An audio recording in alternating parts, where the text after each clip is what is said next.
What's up, guys? Part-time gamer dad here. Today is Tuesday. I don't feel good. I've got marks from my sunglasses on my nose, but that's fine. Monday Night Raw was yesterday. It was yesterday afternoon, in case you were wondering why it wasn't playing last night live. And just as a heads up, Monday Night Raw is also going to be early next week as well. I think it's going to be 3 p.m. Eastern. So keep that on the front of your mind. But we're doing the Raw review in 5 minutes or less, like we do every week. If you're curious, my overall thoughts and impressions on the promo that kicked off Monday Night Raw between John Cena doing the majority of the work there, and then Cody Rhodes coming out. Make sure to watch this video I did yesterday. This video kind of goes over my general thoughts and sentiments of the promo, and to give you a really high-level view, I think it was great. I think it was probably the best promo John Cena's ever done, but I go into a little bit more detail about the why. So make sure you check out that video for me if you could. Now, going past that, we talk about some of the matches that occurred last night, and I just have to get this off my chest first and foremost. Jey Uso versus, I think it was Austin Theory. Quick squash match. Yeah, sure, that was great. But some of the things Jey Uso did were not great. So when he hit him with the spear, it looks kind of rough. It was so rough, in fact, Michael Cole, I believe it was, referred to it as a crossbody when he hit a spear. So we need to tighten that up, Jey. You're in a world title match feud going into WrestleMania, and it looked like a crossbody. So I don't blame Michael Cole in making that mistake. And then also, after the match was over, after Jey had won, Grayson Waller comes in, gets a super kick for his troubles.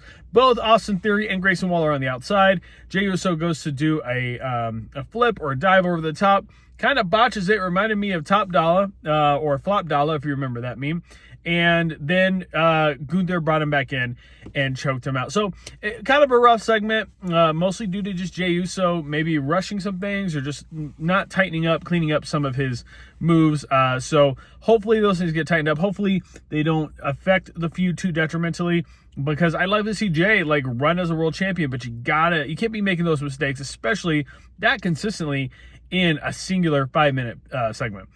We also had the Penta versus Ludwig Kaiser match, which actually was the match directly after John Cena and Cody Rhodes.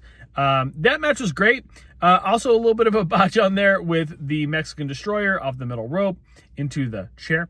And then also, the Penta driver, it looked like Ludwig's back of his head caught like one of the legs of the chair, but the match was great. These two guys are awesome. They did a promo with Penta afterwards, and he said he was coming for the IC title. Yes, this is what I predicted a few weeks ago when I was trying to predict the card for WrestleMania, is Penta versus Braun Breaker, which we will get to that here in just a moment. Then, obviously, Finn Balor's back there interacting with Liv Morgan and Raquel Rodriguez. Dom comes up, said, hey, I was thinking we should add Penta to the Judgment Day. And Finn says, dude, I'm going for the IC title tonight. You want to bring in the guy who just declared that he was going to go for the IC title? And he's like, well, I didn't know that. And Carlito's like, you don't watch the show? Great stuff. And then we had Zelina Vega. Not Zelina Vega. What am I talking about? Dakota Kai take on Ivy Nile. Dakota Kai got the win after a bunch of interference from American Made, as well as LWO. Later in the night, Ray and Dragon Lee beat the Creed brothers, but then Grande Americano came in, this masked luchador who has American roots, we all know who it is, came in and beat them up. Very curious to see where that storyline goes as well. And then in the main event, and I know we're missing some things, but that's okay, because these are the big highlights. Oh, Rhea, okay, let's not miss this. Rhea took out Bianca and Io Sky right after they signed their contract. She wrote her name on it. Adam Pearce chased her down. They had a huge, big old squabble about it. And quite honestly, I kind of love what we're doing here. It'll be interesting to see how they properly get her inserted into the feud between Bianca and Io Sky. But maybe maybe that contract is now enforceable with her name on it. Who knows? Maybe that triple threat, it's for sure now a thing. So she stole the contract. She powerbombed them both through a table that didn't break, which I loved.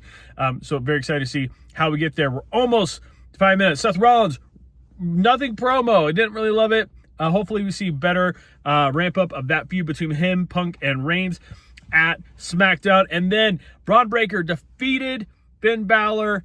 Dirty Dom, Carlito go to interfere. Penta makes a save. We're building to this match for the IC title at WrestleMania. Gonna be great. We're almost at 5 minutes. Make sure you like the video, subscribe to the channel. Let me know down in the comments below your thoughts on Raw, and I'll see you very soon.